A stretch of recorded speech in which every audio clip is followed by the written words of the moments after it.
It's 1994, the 10th anniversary of the original Nightmare on Elm Street film is fast approaching, and New Line Cinema, better known as The House That Freddy Built, is planning a new Nightmare film, despite having killed the Freddy character off and ending the series with Freddy's Dead in 1991. But the fans, God bless them, they just keep clamoring for more, and I guess true evil never really dies, right? Right away, you'll notice there is a different agenda to Wes Craven's new Nightmare. This is not just yet another sequel continuing the story, but rather a story outside the story, and a movie within a movie. It's something very cool to see from a fan perspective. You have Heather Langenkamp, who played Nancy, playing herself. You have Robert Englund, who played Freddy Krueger, playing himself as well. Wes Craven, the writer and director of the first film, playing himself. And even Robert Shea, the producer, he plays himself. This is, of course, not some Entertainment true Hollywood story about the clashes between the studios and artists behind the making of a horror film, but rather a fictionalized account of making a new Nightmare film, all while a very real kind of evil seems to be escaping the confines of the film and entering into the real world, haunting the makers of these horror movies. It's a different concept, but a fascinating one. And it really goes for a more self-referential or meta type of story before those phrases became the buzzwords that they are now. And before it would almost come with this expectation to be, patted on the back and praised for how clever and satirical it is. No, this is somewhat of a trailblazing film. Not that the concept hadn't been done before, but what remains so endearing about New Nightmare all these years later, and is how modest it seems to be by today's standards, with bending the lines between film and reality. It's how it isn't aiming for high amounts of satire. It's really isn't intending to be oh so clever and meta and all that kind of stuff.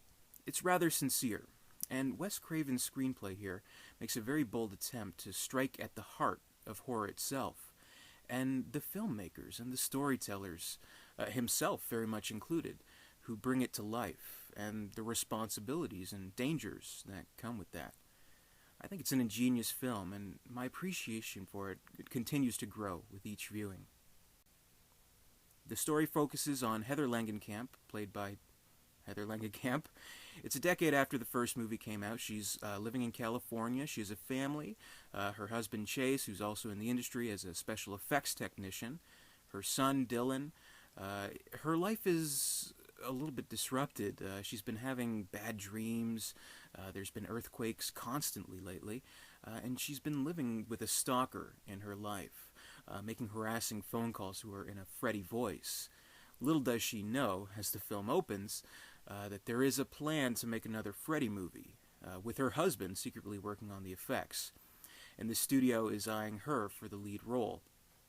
And that all the strange occurrences lately may have a relation to this.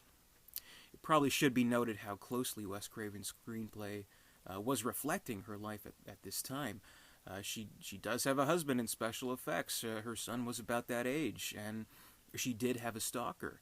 So to open up her life to a story like this, to go along with it, that definitely goes beyond just being a good sport.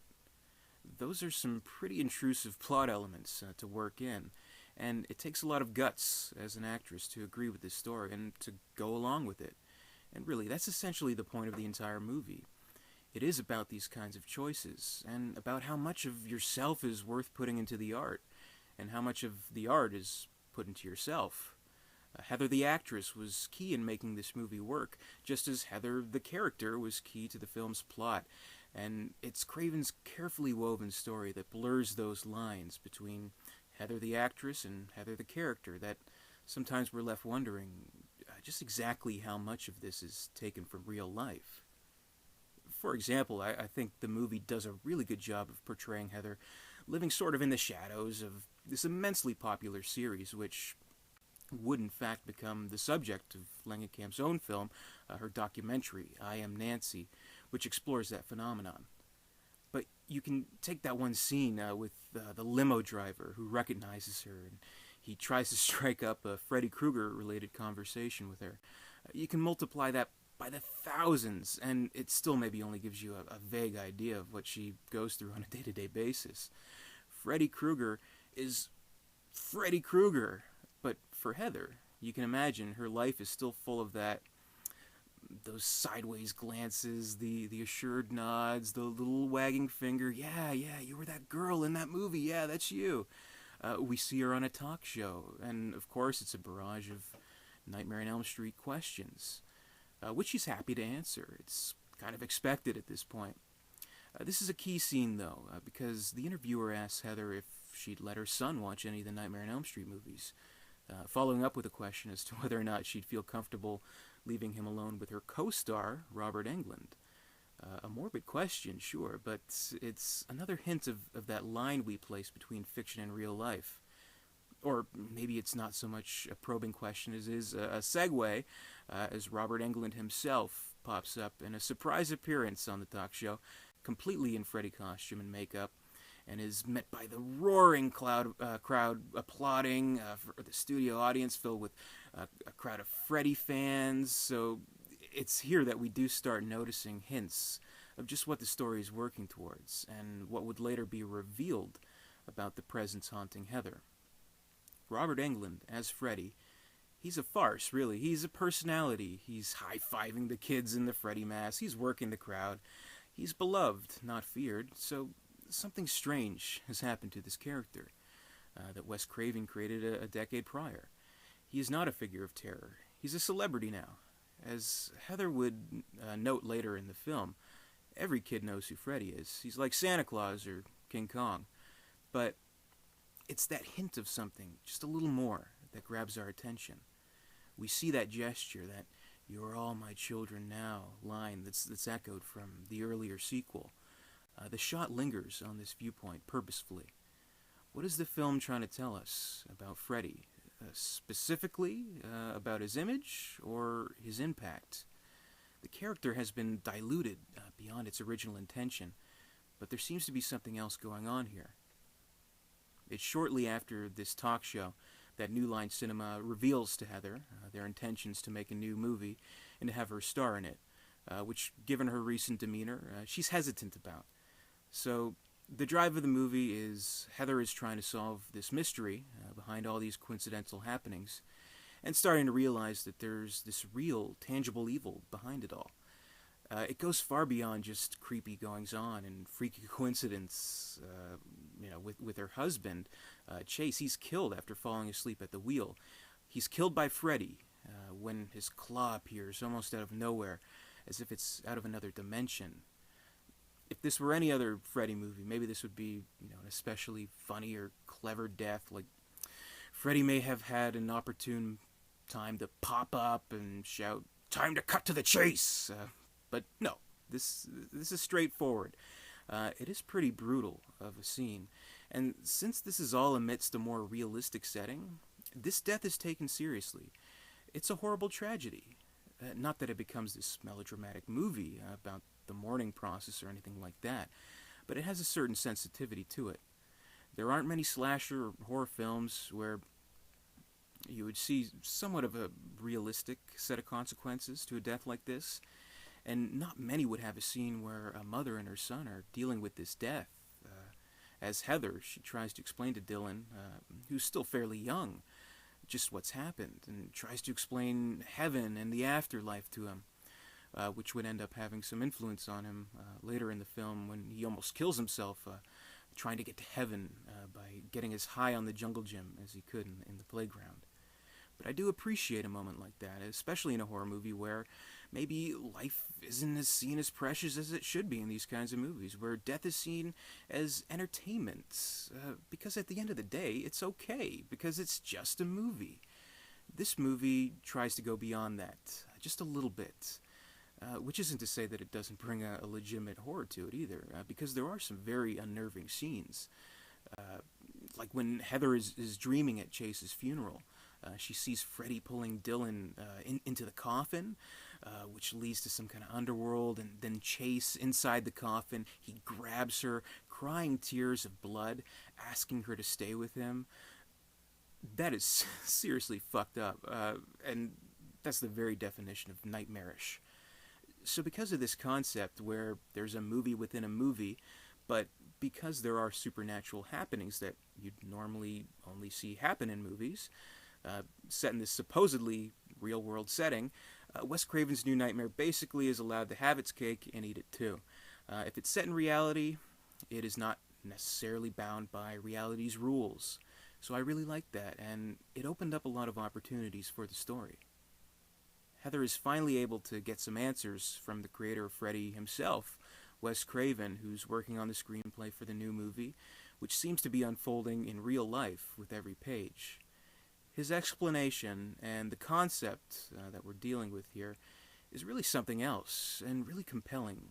It's Wes Craven's dreams that inspire what makes it to the pages of his screenplay. It was a series of nightmares that led to Freddy's creation in 1984, but it would happen that a very real and ancient evil took the form of Freddy in this creation, and it was held captive within this film and the subsequent series as a whole. But as Wes Craven explains to Heather, sometimes evil can be deemed too disturbing by society. Maybe it's hidden away, maybe it's banned outright, or in this case, it's softened to, in Craven's words, make it an easier sell. So it's at this point in the film where we see exactly how Craven has assessed the horror series that he himself jump-started in 1984, and the reassessment that he has given to it in this new film taking place outside the series and in real life. In hindsight, maybe there was really no way to approach it other than from the outside. And what he has done with New Nightmare, for one thing, makes his new original story a lot more powerful and scary. And it also gives a certain kind of credence to the series and the films that came before it. Good or bad, the sequels were all playing a part in what's to happen here.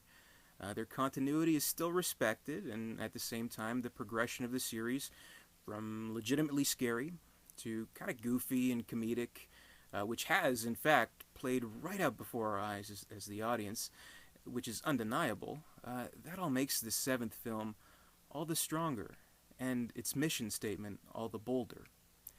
Evil has somehow found itself within the bounds of celluloid, its power has been weakened, but the films have ended.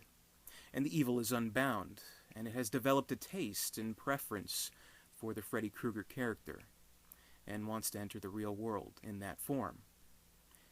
And the only one standing between him, his post-film limbo, and the real world is his old nemesis from 1984, Heather Langenkamp, or as he knows her and prefers her, Nancy. It's as if Freddy wants to write his own revisions to the first film, in which he wins and evil reigns supreme. Everybody's a critic, I guess. So the crucial decision here is for Heather, and whether or not she's willing to take on the Nancy role once more. This isn't the kind of choice that can be discussed in a producer's office. This has nothing to do with a salary negotiation. This is something a lot more serious, with a lot more at stake. And it's Heather's family that Freddy goes for, to provoke her into it. Her husband has been killed, and her son has become seriously disturbed with Freddy visits, so much so that he is admitted to a hospital. Much like with the first film, it plays with ideas about mental illness, and there is a point in the film where Heather believes Dylan may be showing signs of childhood schizophrenia, and the concern she has about that, and the guilt that she has over possibly passing that down to him genetically, as she mentions that it's something that may run in the family. We as the audience, we of course know it's Freddy, and Heather comes to accept that as well, and becomes more determined than ever to protect her son. But that raises the tensions when the nurses in the movie, they become sort of the most aggravating antagonists of this whole series, trying to stop Heather at every turn. And what is interesting here, and what kind of drives the points from earlier even further, is that the doctor, played by Fran Bennett, seems to be convinced that Heather has let Dylan watch the Freddy movies, and his abnormal behavior has stemmed from that. I don't know if a case can be made for childhood mental illness caused by watching horror movies. I don't know if there's been studies out there, but one of the themes in this movie is about whether children should be exposed to horror films, and what kind of effect they would have. But the doctor here seems to reach for that almost immediately, seemingly with her own agenda. Maybe she represents censorship in the MPAA or something like that. I wouldn't put it past this movie. Meanwhile, we know the whole time it's the real Freddy just torturing this kid to get to Heather. And as the film draws to its conclusion, there's some shocking and thrilling moments. Probably the most memorable has to be the scene where he brutally murders the babysitter, Julie, who's visiting Dylan. He's dragging her up the wall in a way that's very reminiscent of the first film, of Tina's death in the original. It's not incredibly gory, but it is disturbing that Freddy is doing this in front of a little kid, laughing and taunting the whole time, telling him, "Hey, Dylan, ever play Skin the Cat?" Miko Hughes was definitely a trooper here. Those seem like it was a fairly lighthearted set behind the scenes, and that it's clear a child can distinguish between what's real and what they're doing for a special effect for a movie. And of course, if you're familiar with Miko Hughes' other work, he was definitely no stranger to horrifying material, like with Full House. He's put through a lot. This poor kid. Also, there's a great scene where he's being chased across the highway as Heather's trying to save him. While Freddy seems to be this omnipotent force, appearing as a crowd, appearing in the sky, stopping at nothing to bring harm Heather's way. What it all drives towards is the climax in which Heather finally accepts this role, finally coming to terms with these real and unreal circumstances, and is Nancy once more. This is shown in a really nice scene, probably my favorite moment in the film, with John Saxon also playing himself, who throughout the film he has been a friend, almost like a father figure to her, offering her advice and guidance and trying to help her. In this scene, the film world would take over them. Heather in her patented PJs, John donning the uniform of Lieutenant Thompson with the police car in the background. They are their characters from the first film. She has released whatever doubts and fears she has been struggling against. She has taken her role as the heroine and embraced it. This is A Nightmare on Elm Street. Heather and Nancy are one, and Freddy is waiting. The final confrontation takes place in Freddy's underworld, which, considering the budget, is pretty cool, and I think it's really well done. It's this cavernous, gothic lair with rivers of mud and stone pillars and creepy crawlers at every step. It looks like a set piece from any number of great fantasy films from the 80s, like Labyrinth or Legend.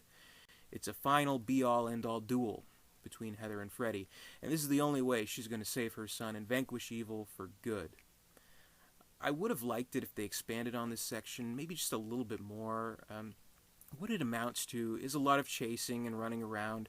Heather gets to beat up Freddy a bit and even stab him in the eye with a fucking snake, which is awesome, and stabs him with a dagger in the crotch. Ouch.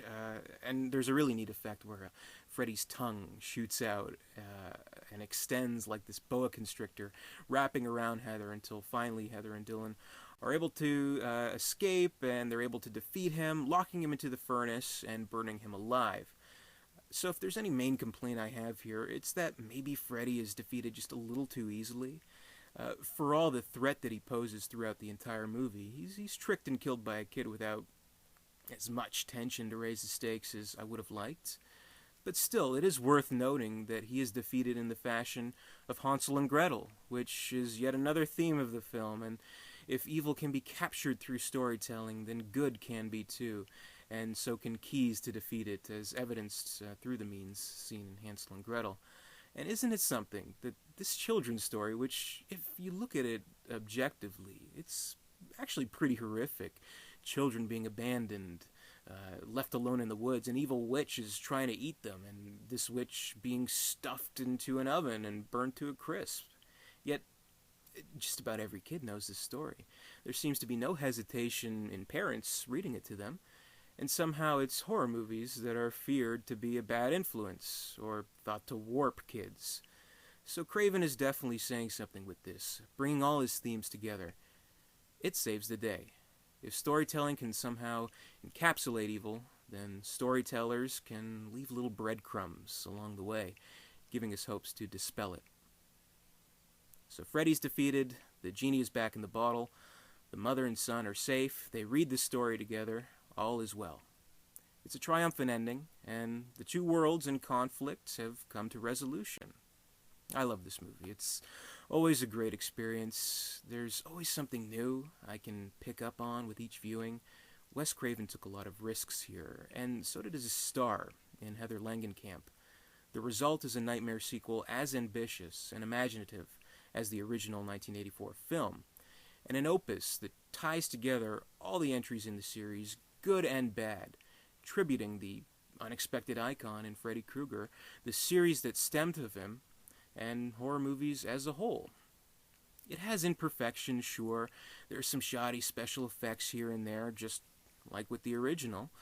I had a few reservations about the climax, as I mentioned, and for some, this may be a little too slow moving, and likely isn't enough to satisfy major gorehounds. But if you're looking for something a little more cerebral, something that examines the horror genre in interesting ways, and still delivers some superb psychological scares, then you can be sure that New Nightmare stands in a league almost of its own. And in that league, it hits masterful strokes. This is something special. So that's my review of New Nightmare. I love it. I think Wes Craven really pulled off almost the impossible. Really doing a sequel that doesn't so much disregard the others to make it its own thing. It embraces the others, which you just don't see, which I really appreciated, and I think it gave it another level. It's very scary. Robert Englund, always great as Freddy Krueger, and Wes Craven playing himself. There's that great scene between him and Heather, where he has like this really calming presence, and I thought it was pretty good. I thought everything was great in this movie. It is one of my favorites in the entire series. So I know on the whole it is rated pretty highly, but I know not everyone loves it. So please comment below. Let me know what you think. Do you love it? Do you hate it? Do you feel kind of in between? Leave a comment for me. Give me a thumbs up. If you haven't subscribed to me, hit that button. Subscribe. More reviews to come in the 30 Years of Freddy series. Back on the track, reviewing these, some more to come. So keep an eye out for that. And until then, I'll see you later.